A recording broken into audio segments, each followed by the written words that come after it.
m'appelle Johan van Vlaenderen, j'ai 34 ans, je suis architecte.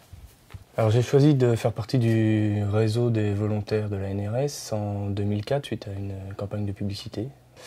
J'ai fait ça pour aider la recherche simplement parce que j'avais jamais donné mon sang, j'avais jamais rien fait d'autre et je me suis dit pourquoi pas ce créneau-là où je pensais qu'il y avait assez peu de volontaires.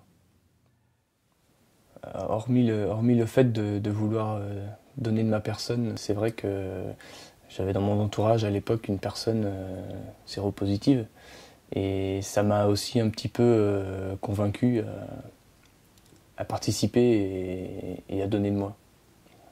Alors au tout début de mon implication dans le réseau, j'ai effectivement un certain nombre de questions sur les risques. J'étais à l'époque tout jeune papa, j'avais l'ambition de faire un deuxième enfant, donc il y avait effectivement la question des risques pour moi, pour mon épouse, pour le futur enfant à venir. Et donc toutes ces réponses-là, je les ai eues lors des premiers rendez-vous avec les médecins. Et une fois tous les doutes levés, moi personnellement, j'ai plus eu aucun doute sur mon engagement.